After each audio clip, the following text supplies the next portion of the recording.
Hello friends, welcome to my channel. आज मैं जो कहानी आपको सुनाने जा रही हूँ उसका नाम है पुनर्विवाह। तो चलिए स्टार्ट करते हैं। जब से पुनर्विवाह की बात चली है, रामानुज की विचित्र मनःस्थिति है, शादी करे या ना करे। लेकिन जब से जयश्री को देखकर आए हैं, विवाह न करने का विचार बदलने लगा है। अभी 1 ही साल बीते हैं पत्नी सुलभा का देहांत हुए। उस समय तो दृढ़ निश्चय कर लिया था कि अब पत्नी की जगह किसी को न देंगे। लेकिन जयश्री की सुंदरता देखने के बाद उनका मन धीरे धीरे डोलने लगा है। उस पर उन लोगों ने शादी के लिए हाँ भी कर दी है। अनिर्णय की स्थिति बनी हुई। सोचा प्रोफेसर त्रिपाठी की सलाह ली जाए।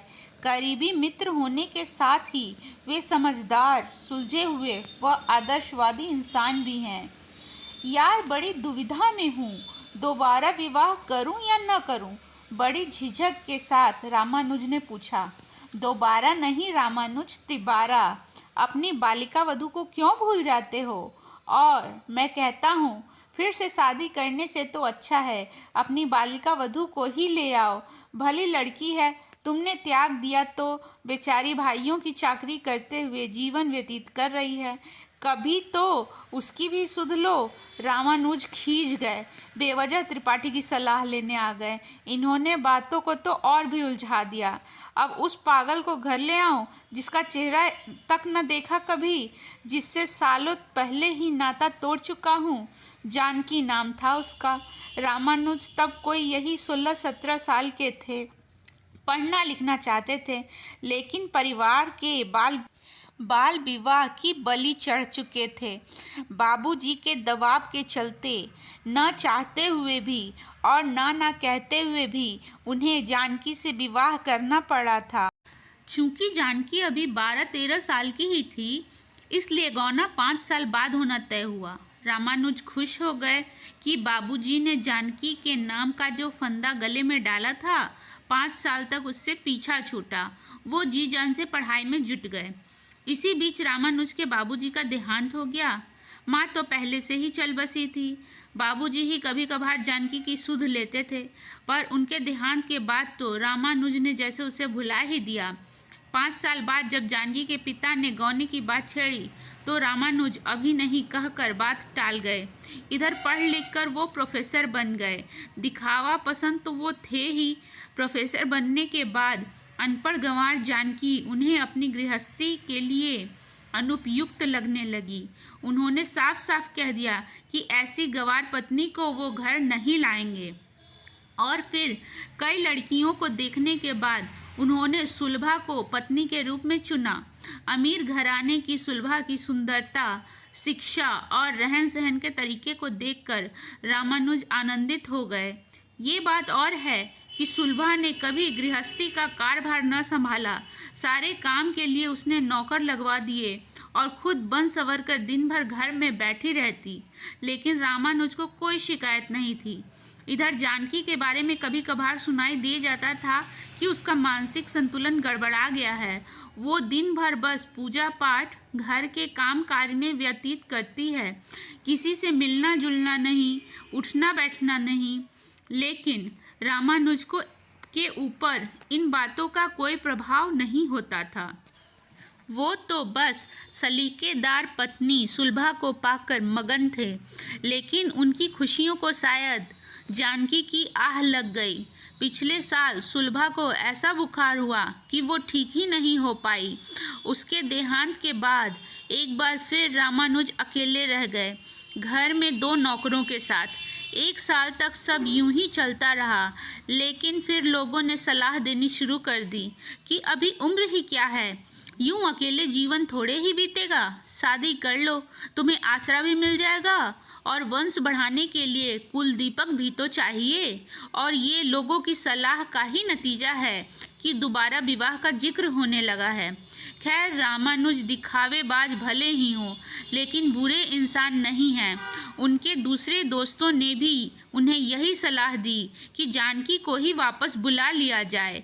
रामानुज ने सोचा कोशिश करने में बुराई नहीं है। वैसे तो स्वाभिमानी जानकी वापस आएगी नहीं, और आई भी तो मैं ऐसा सख्त व्यवहार करूँगा उससे कि 4 दिनों में ही भाग जाएगी। यही ठीक रहेगा। दोस्तों के बीच अच्छा भी बन जाऊँगा और मानसिक संतुलन खो चुकी जानकी के साथ निभाना भी नहीं पड़ेगा। रामानुज स्वयं नहीं गए, बल्कि अपने नौकर को भेज दिया जानकी को लाने, ये सोचकर कि नौकर को देखकर ही शायद जानकी न लौटे। लेकिन ऐसा हुआ नहीं। शाम को जब रामानुज कॉलेज से लौटे तो एक स्त्री पानी के ग्लास के साथ हाजिर हो गई। रामानुज अचंभित थे।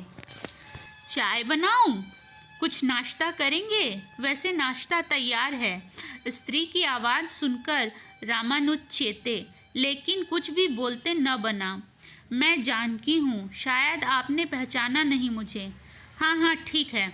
आवाज़ थोड़ी सख्त करके रामानुज ने, जैसा कि उन्होंने पूर्व योजना बना रखी थी, मुझे नाश्ता वाश्ता नहीं करना, तो चाय ही पी लें, थकान दूर हो जाएगी, कहकर बिना उत्तर की प्रतीक्षा किए जानकी रसोई की ओर मुड़ गई। रामानुज दंग थे। सुलभा जब तक जीवित रही कॉलेज से लौटने पर कभी पानी का ग्लास लेकर खड़ी नहीं रही, ना ही कभी चाय नाश्ता पूछा। उसके रहते ये जिम्मेदारी नौकरों ने ही पूरी की। तभी जानकी चाय ले आई। रामानुज चाय पीकर तरोताज़ा हो गए, लेकिन घर पर अधिक समय वो नहीं बिताना चाहते थे। जानकी उन्हें फांसने की फिराक में है और वो उसे मौका ही नहीं देना चाहते थे, इसलिए फौरन निकल गए। देर रात घर लौटे तो जानकी सोफे पर बैठी इंतज़ार कर रही थी। देखते ही बोली, हाथ मुंह धो ले, खाना लगा देती हूँ। क्यों, नौकर नहीं है क्या घर पर? मैं उनसे खाना मंगवा लूँगा, तुम्हें तकलीफ़ करने की ज़रूरत नहीं। पति को खाना नौकर परोसे, ऐसे संस्कार नहीं है मेरे। वैसे भी इतनी पूजा के पाठ के बाद तो आपकी सेवा का मौका मिला है, उसे गंवाना नहीं चाहती। रामानुज से कुछ भी कहते नहीं बना। घर में इस तरह का संस्कार देखने का उनका सौभाग्य ही कहाँ मिला था। माँ बचपन में ही गुजर गई थी और पत्नी सुलभा को तो अपने बनाव श्रृंगार से ही फुर्सत नहीं मिलती थी कभी। वो हाथ मुंह धोकर खाना खाने बैठ गए। पहली बार किसी ने प्यार से अपने हाथों से खाना बनाकर खिलाया था उन्हें, और उस प्यार की मिठास को वो खाने के स्वाद में स्पष्ट महसूस कर सकते थे, लेकिन तारीफ नहीं की उन्होंने। वो चाहते ही नहीं थे। कहीं जानकी ये न समझ बैठे कि उसका नाता जुड़ रहा है। वो चुपचाप खाना खाकर सोने चले गए। सुबह भी बिना किसी से कुछ कहे जल्दी ही निकल गए, ताकि उस पतिव्रता से सामना न हो। लेकिन एक बात वो महसूस कर रहे थे कि वो दिन भर उनके दिलो दिमाग से नहीं हटी, बल्कि चक्कर काटती रही। कॉलेज से छूटने के बाद मित्र मंडली के साथ चौकड़ी जमाने की तो पुरानी आदत थी, लेकिन आज तो उनका मन घर जाने को ही नहीं हो रहा था। एक अजनबी स्त्री के रहते घर में जाना ठीक नहीं लग रहा था। अजीब सी उलझन थी मन में। वो पत्नी के सारे अधिकार जमाने की कोशिश कर रही थी और ये बिल्कुल ही भूल चुके थे कि उससे कभी उन्होंने ब्याह भी किया था। लेकिन देर रात ही सही, उन्हें घर तो लौटना ही था। घर लौटे तो फिर जानकी प्रतीक्षारत मिली। मैंने कहा था ना तुमसे कि मेरी चाकरी को नौकर हैं घर में, तुम्हें चिंता करने की आवश्यकता नहीं। नौकरों को मैंने छुट्टी दे दी है, मुझसे बिना पूछे। मैं आपकी पत्नी हूँ, निर्णय लेने का अधिकार है मुझे। अब मैं आ गई हूँ तो नौकरों की क्या ज़रूरत है? रामानुज खींच गए। ये तो बेवजह अधिकार जताती जा रही है और घर में घुसपैठ करने की भी कोशिश कर रही है, लेकिन बोलते कुछ भी न बना उनसे। रात भर सो भी नहीं पाए ठीक से, इसलिए सुबह जल्दी उठकर भागने की योजना आज उनकी विफल हो गई। सुबह जानकी से सामना तो होना ही था। वो चाय का ट्रे लेकर बेडरूम चली आई। रामानुज तो बेचारे अपने कपड़ों को संभालने में लग गए। तुम यहाँ क्यों आई? चाय देने। और क्या मैं आपके कमरे में भी नहीं आ सकती? बड़ी ढीठ है ये तो। हर रोज़ एक नए अधिकार के दावे पेश किए जा रही है, जीवन में प्रवेश करने के लिए प्रयासरत। ठीक है, रख दो चाय, मैं पी लूँगा। आप मुझसे नज़र चुराकर बात क्यों करते हैं? इतनी बुरी शक्ल नहीं है मेरी कि सुबह देख लो तो दिन भर पानी न मिले। कहते हुए खिलखिलाकर हंस दी वो और बाहर चली गई। पहली बार रामानुज ने जानकी को नज़र उठाकर देखा था। जैसा सोचकर उन्होंने जानकी का परित्याग किया था वो वैसी बिल्कुल भी नहीं थी। सुंदरता में सुलभा से 19 तो बिल्कुल भी नहीं थी। वहीं उसका रहन सहन भी बेसलीकेदार था, थोड़ा मोड़ा। हाँ, उसने सुलभा की तरह मेकअप नहीं थोप रखा था, लेकिन उसकी सादगी में एक अलग ही बात थी। लेकिन अगले ही पल रामानुज को लगा वो ये सब क्या सोच रहे हैं, उन्हें क्या मतलब, वो चाहे जैसी दिखे। चाय पीकर वो नीचे उतरे और घर एकदम बदला बदला सा लगा उन्हें। पूरा घर अगरबत्ती की खुशबू से महक रहा था। शायद अभी अभी जानकी पूजा करके उठी है। रामानुज के नीचे आते ही प्रसाद की थाली लेकर जानकी हाजिर हो गई, पर रामानुज को इन सब में रुचि नहीं थी। मैं कभी पूजा पाठ नहीं करता और न ही ईश्वर में विश्वास करता हूँ। पिता के देहांत के बाद इस घर में कभी पूजा पाठ नहीं हुई। बेहतर होगा कि तुम भी अपनी नौटंकी इस घर में न चलाओ और न ही इस घर को अपने अनुसार चलाने का प्रयास करो। रामानुज ने जानबूझकर बहुत सख्ती से ये बात कही थी, लेकिन जानकी के चेहरे पर कोई रोष नज़र नहीं आया उन्हें। मैं अपने अनुसार घर चलाने का प्रयास नहीं कर रही हूँ। हाँ, लेकिन जब से इस घर में हूँ पूजा पाठ का अपना नियम नहीं बदलूँगी। बरसों पूजा पाठ करके ही तो मैंने आपको पाया है। अब अगर पूजा पाठ छोड़ दूँगी तो ईश्वर समझेंगे कि मैं स्वार्थी हूँ। काम बन गया तो उन्हें भुला बैठी। रामानुज फिर अचंभित। जिस स्त्री का उसने पति ने अकारण ही परित्याग कर दिया हो, उस पति के लिए व्रत उपवास पूजा पाठ को स्त्री कैसे कर सकती है और किस विश्वास के बल पर? शायद जानकी ने रामानुज के मन की बात पढ़ ली थी। मुझे विश्वास था ईश्वर मेरे साथ बुरा नहीं कर सकते। जन्म जन्मांतर का रिश्ता ऐसे टूटता है भला? इतना विश्वास एक ऐसे व्यक्ति पर जिसने परखने का मौका भी नहीं मिला कभी। नहीं, सब बकवास है। मुझे फांसने और आकर्षित करने की कुशल चाल, लेकिन मैं इसकी बातों में आने वाला नहीं हूँ। यूं ही 1 महीने कब बीत गए रामानुज को पता ही नहीं चला, लेकिन इस दौरान वे महसूस करने लगे थे कि जानकी की उपस्थिति अब उन्हें बुरी नहीं लगती। सच पूछो तो घर क्या होता है, रिश्ते किस तरह जिए और सहेजे जाते हैं, ये उन्हें जानकी के घर आने के बाद ही पता चला था।